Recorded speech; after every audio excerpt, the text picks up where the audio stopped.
It was very funny. I did another series on Sci-Fi Channel called Mission Genesis. And my first day on that, Sci-Fi, I came to set and I had to crawl around in a conduit and fix some wires. And then I came to do Andromeda years later. My first day on set on Andromeda, I had to crawl around in a conduit and fix some wires. And it was very, very funny. Especially having seen, since then, seen Galaxy Quest, where Sigourney Weaver in Galaxy Quest crawls around in a conduit, and she has a line like, "Conduits, why is it always conduits?" There seems to be something inherent to sci-fi. You always end up in a little tiny conduit fixing some wires. So that was the big first impression for me. I had a little laugh to myself. Ironically enough, now Sci-Fi Channel is part of Andromeda years later. So full circle. How are we going to spend our money? Let me guess. Little cottage by the lakeshore, white picket fence, dog. All the traditional mudfoot accessories. Not even close. I have one word for you two. Seraglio. Sir what? Seraglio. Slave girls and grapes. Unit guards. Classy. When the show began, everybody was really confident about it going 5 years. So, you know, I've always been more pragmatic. I was a little more doubtful, but it's Gene Roddenberry. And, you know, in the same token, I was a big Star Trek fan. And so I was also extremely excited about it and hopeful. And now here we are 5 years later, so it's great. Who the hell are you, and what are you doing on my ship? Your ship. No, this baby's ours. We salvaged it fair and square. Finders keepers. I think, you know, one of the main things that has kept this show afloat is me. You know, I think without Harper, there would be no Andromeda. I think it's, you know, it's hard as an actor. You're so biased, and you feel very proud of your cast and your actors, and you say, well, it's the actors, it's the cast, we make the show, it's the characters. But really, television does come down to characters. And so, you know, if the writers are keeping those characters alive and dynamic, and the actors are honoring those dynamics and adding more to it without crossing lines that you set up ahead of time, and so that the audience can rely on you to be those characters every week, then they'll come back to hang out with the people they've gotten to know. So, where are we going, boss? The hologram was a map. Not one like I've ever seen before. That's the whole idea. Wait a minute, how come I get to go for a change? Because I want you with me. This is something shady, isn't it? Here. This show, for me personally, was sort of like the culmination of a kind of a character that I had already created, and I kind of fit that character into this mold. You know, as an actor, you can do lots, but I don't think you can, and I don't think you should, try to be everything. You know, actors that say, I can do this, I can do that, you're just spreading yourself thin. I think you have to get to know your 4 or 5 best characters or best aspects about yourself that you can really portray. This is one of them, Harper. And I think for me, it's been exploring that one side of my personality, or that one character that I developed. And so it's been a real journey of not limitations and restrictions, but when you set up a sort of set of conditions that you force yourself to stick to, you discover a lot of neat things within that framework. It forces creativity to have ingenuity. Harper, are you sure this is wise? You barely understand this technology. If it doesn't work... I know. It'll twist me into an abstract painting. Harper, descending staircase. Okay, this isn't a joke. No, it's not. I know. But the way I see it, Rami, I got nothing to lose. The humor with Harper is not the kind of humor that exists in sitcoms, where sometimes the cast, the characters, are not supposed to be aware of the jokes they're making. You know, it's supposed to be situation comedy. Harper is. Harper is the one making these jokes. It's not, you know, he's that type of a sarcastic guy. And so the fans that do like my character love my character. And they'll come up to me at conventions and say, "You're just like me. You're so sarcastic. You're so mouthy." You know, Harper is based on the kid that I was in school, in high school, basically. You know, I grew up and been matured a little bit from that. So I didn't have to regress too far to find the character. There's a big moron and a little moron sitting on a fence. And the big moron falls off. Why doesn't the little moron fall off? Because he's a little moron. He strikes me as like he might have a little bit of ADD. Well, I might have a little bit of ADD. And I think Harper does too, absolutely. And there's also, you know, I try not to do this too much, but there is some fun in technically challenging yourself. You know, trying to get those techno speeches out as quick as possible without eating them, so that you don't understand what I'm saying, but so that kind of feel like you've just been hit with a wall of techno speech, and you're like, what did he just say? You started with your basic space elevator comprised of carbon nanotube ropes with a dock that doubles as a counterweight. Child's play. I love that stuff. For me, it has to make sense. Like I don't come to set memorizing the lines. I come to set learning what they mean. So that when I have to recall it, if I can't recall how it's written, I know what it means, so I can at least recall something and say what needs to be said. And that's with the techno stuff. It always has to mean something to me. And then it's actually very easy. Think of it like a giant centrifuge. The faster it spins, the greater the centrifugal force. The greater the centrifugal force, the stronger the G-force is acting upon something trapped in the end of the bridge. But what is that something? A tachyon. A particle that moves faster than the speed of light. You want to use G-forces to slow a tachyon below the speed of light, as per the unified theory, creating time dilation around it. Your problem is, you don't know how to make a tachyon. You don't know what particle to use. The other side of Harper is his heart. He's a guy that has a very, very big heart. The flip side, the jokes, all that is an armor, a bit of a way to try and protect yourself so that that big heart doesn't get hurt, which it does. In those moments, we see that, oh, underneath there is a real sensitive young kid. I didn't grow up on Earth, but I understand how you must. Don't. Listen, I had two cousins, Declan and Siobhan. They were twins, actually, about my age. We grew up together, you know? We used to share between us whatever little scraps we could find. And then the Magog came. Harper has a dark past, and that's sort of what has built that armor that I was talking about that, you know, protects him. And Earth, the history of Earth is a very dark one. Nietzschean raids and Magog raids, they are enemies. And so it just became a big free-for-all. And Earth, we basically became collateral damage in a war between the Magog and Nietzscheans, and that's the backstory. So Harper saw a lot of death. Well, you know what they say about Earth, don't you? If I had a place in hell and a place on Earth, I'd live in hell and I'd rent out the place on Earth. It wasn't always like that, though. The scum of the earth, low-life Nietzscheans, no offense, Rade, turned it into hell. The whole planet. Oh, Becca was his ticket off of Earth. So for Harper, Becca always has and always will represent sort of a sisterly relationship. Someone who he'll always back no matter what because she basically got him off the planet. Where would you rather be? Back on the Maru, running cargo? Salvage? What makes you think that'd be any safer? It couldn't be any more dangerous. All right, you wanna know what I think? Oh, good. Now for another chapter in the world according to Seamus Harper. Hey, my favorite book, chapter 12, paragraph 8, verse 3. The universe hates you. Deal with it. That's comforting. It's still a sort of a, you know, an existence of running cargo and, you know, the odd mishap here, maybe a thievery there, if there's a scam here. And so it's sort of been a slow climb level towards morality. And we still quite haven't gotten there for the character, but coming from where he comes from, that's what happens. He's a survivor. Time to show your courage. Time to storm the barricades. Time to fire a shot that will be heard around the world for freedom. He's right. Let's get the Ubers. Come on, let's get the each others now. Now's the time. Freedom for Earth. For freedom! Harper, you're so... Cynical? Jaded? Realistic? No, I was going to say cute. Trance and Harper were visually the youngest characters of the show, kind of like the kids, you know. Rami's in love with Dylan, and she always will be. Dylan and Becca are like the two captains, and so maybe one day there'll be tension between them. Tyr Anasazi was, you know, Nietzschean and would only be with a Nietzschean. And Rev Bem, well, who would be with Rev Bem? He's basically a monster and a priest all wrapped up together. So who could be with him? And so, yeah, so it naturally, people seem to think that there would be something with Harper and Trance.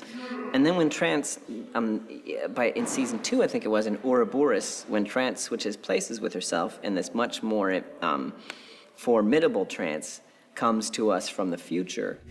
Follow me. Follow you? We don't even know you. I'm still Trance. And if you would like to get out of here alive, I suggest you do as I say. Harper becomes sort of scared of her, and there's a lot of conflict that played in the script, and we were trying to figure out why, and Laura and I thought, well, maybe maybe Harper was in love with Trance, and maybe because that Trance is gone, that's what he's upset about. Maybe that's where all this conflict and all this me being a jerk to Trance is about, because my chances are over, because you've gone and come back from the future, and who knows who you are now, and blah, blah, blah. So it feels like what had developed was gone, and we played that, and it played very nicely. And then the word came down from, I don't know if it was Tribune or Fireworks, but I guess those that decide the general overall direction of things felt that the show needed more standalone episodes. That we couldn't heavily accent the arcs that carry through to through. They wanted the show packaged so that each show could stand alone. Not necessarily a bad choice. Star Trek Generation had that format, and I loved it. You didn't have to watch them in order until you get to the end of the season. And so, but then so a lot of stuff like that got kind of dropped by the wayside. We then found out later that it worked better for our show to carry the arcs through, and we now do carry the arcs through again. And so that was sort of like starting over again in season 3, midway through season 3, season 4. So because we're the actors playing these characters and we remember those moments, they're still there, and we still try to find opportunities for them. It's just that the opportunities don't come up because it's been so long. So as we head into the home stretch, we'll see where it goes. Obviously, something will have to develop with someone, but it's likely that for Harper, it will be no one again. Don't move. Stay right there. Oh my God, you're hot. Harper, Seamus Harper, nice to... Seamus? What they say. And Harper was always in love with Rami, but then, we also decided that one day the Harper-Rami love, it was sort of one of those, I always wanted the episode where for some reason something happened to Rami. Maybe she got a bug in her programming, or maybe she felt sorry for Harper, or for whatever reason. But I always thought there would be the episode where finally Rami says, you know what, Harper? I'll give you a shot. And then Harper would be like, no, right? It's just the chase. It's just once that it's finally there, he'd be first of all terrified, and then second of all would have to come to terms in that episode with, oh, I don't feel this way about you. This is weird. And then Harper would have to be the one to sort of dump Rami and say, Rami, I'm sorry, this doesn't work. It's not right. I built you. You're more like a daughter to me than I had it all wrong. And so, but we never did have that episode. I can't help but notice that you engineered my humanoid form with certain features that, strictly speaking, aren't necessary for my normal operations. I guess I'm wondering, Harper, when you made this body, who did you do it for? Well, for you, Rami. Absolutely. Okay, I know that look to it means. Harper, you're full of it. Technically, for both of us? Oh, really? Okay, Rami, you're taking this all wrong. I mean, for you, because I wanted you to feel the full advantages of being a human woman, you deserve it. And for me, in the capacity of an engineer who prides himself on perfectionism, I just wanted everything to be just right. So, when you handled certain parts of me, did you wear gloves? I've been a writer for a long time, and in our society, we equate success with money. And so you're not a writer until you've been produced, even though really the definition of a writer is someone who writes, right? But that's what all writers have to face. So for me, it was a big hurdle. I finally got a few scripts produced and have been able to establish myself a little bit as a writer, and a sci-fi writer, which is a lot of fun. Difficult, but fun. You come up with an idea, and you pitch it. And I write as a freelance writer, right? I'm not part of the Andromeda writing staff. For them, they have a board, and they put up their ideas on the board, and they all consult and pick which ideas. And sometimes when an idea doesn't work, they'll take that and put it into another episode and move it around. And it's a very collaborative process. And they still have to get their ideas approved and then write an outline and get the outline approved. Everything has to get approved step by, in our case, Tribune. As a writer, you're moved back a step. Your stuff has to be approved first by the writing staff and the head writer, and then by Tribune. So, as a freelance writer, you take an idea. It's just like it's a lot like I think pitching movies or pitching anything, because you're just trying to get approval. And to get that approval, you have to be willing to accept the changes that they want and that they need, because it's their show. They've been in that room every week, moving the boards around and moving the cards around, and when you have an idea and they're like, oh, we know that idea is already on the board, or that idea is going to conflict with this idea, they know all that. You don't, until you get the scripts. So you have to pitch an idea, get it approved, then write a 5-page outline or maybe a 3-page outline. Everything has to be kept short. You wait for that to get approved, and then you write your script based on it. And usually approvals come with notes. So you'll, it will change a lot over the course, and that's how it works. Even with those changes, it's still yours. I mean, you still take those changes and you still write the thing. You know, a large part, it's just like being you're a freelance writer, you know, it's just like working for a magazine, what piece you're told to do, or working for a newspaper, you know, and what the content of your column is week to week. You do have to, you still write it in the end. You still pick those words and those circumstances, and you still make it happen. So you still have a giant sense of accomplishment and ownership of the material. It's very rewarding, very different from acting. I believe in Seamus Zelazny Harper. I cogito, therefore I sum. And I sum to cogito that damn machine right out of existence. Capiche? I do. Acting is rewarding as well, but it's a completely different beast. Acting is interpretive. Acting is, you're the brush. You don't get to choose the color, you don't get to choose the canvas, you don't get to choose the picture. You just kind of stroke it all a little bit here and there, right? And everyone strokes your ego. And so, but as a writer, you create. Boss, until today, as far as I knew, auroras did not give life. It's incredible, isn't it? Yes. It's beautiful. We are looking at your myth, Mr. Harper. The vault of the heavens. I think your first step when you create a sci-fi is you create your world. You have to know the rules of your world first, and then you put your characters into it. Well, on our show, because our world is the entire universe, there are so many possibilities for rules that it's difficult for that entire universe to seem like a character week to week. That's also part of the show. Like, let's say, let's pick another show. Cheers, for example. The bar is a character. You know the bar. You know where the piano is. You know where the back room is. You know where everything is. You can rely on it being the same every week, and you can understand that, the restaurant upstairs, the owner of the restaurant gives them a hard time, and whenever Sam goes running out, you don't have to see that restaurant till you've gotten to know it.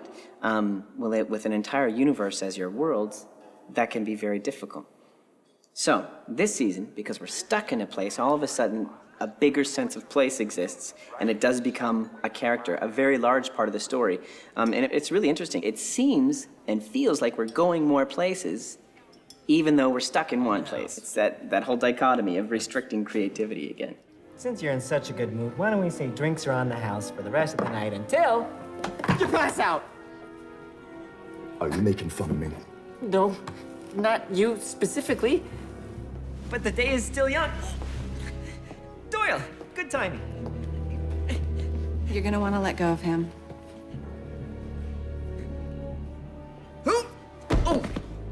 We've had lots of outtakes, more than have even made it to the DVDs or the reels. There's been a lot of goofing around.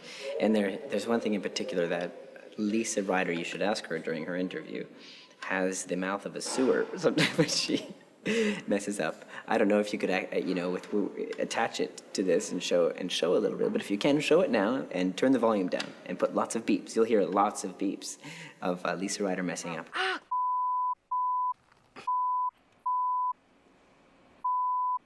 Me. It's very funny. She gets so concentrated on the moment, and then Serious. she doesn't mess up a lot, but when she does. So that's always been very funny. Last week, there's an outtake. I shouldn't mention it because I'm not in the shape I used to be in, but I have to take off my shirt and scratch my back. You're supposed to see that there's a rash there.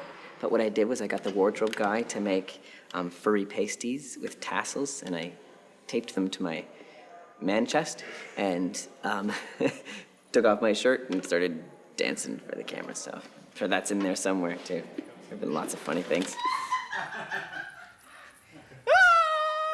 Fans exists in all genres. I think that's just that there's something about sci-fi that it doesn't have to be great for you to love it, you know? On other shows, there is fandom, but it's always you know, a specific small group. But in sci-fi, you can cross over between all the different shows because you're just getting your dose of sci-fi because it can be very hard to find. So there's an extra level of appreciation that they give you just for doing sci-fi. And I know this because as a sci-fi fan, I've watched some pretty crappy movies twice. Just so I could get my fix of bad props and costumes and aliens, just so I could get my dose. And so there's not enough out there. So there's that. It's a neat thing, and they've been great. Andromeda fans have been really great at all the conventions.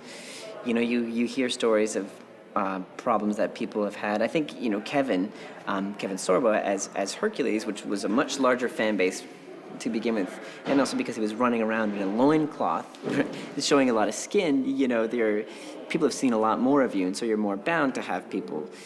I've never been a sex symbol, let's say, so I've never had to deal with that aspect of it, to try and put it mildly.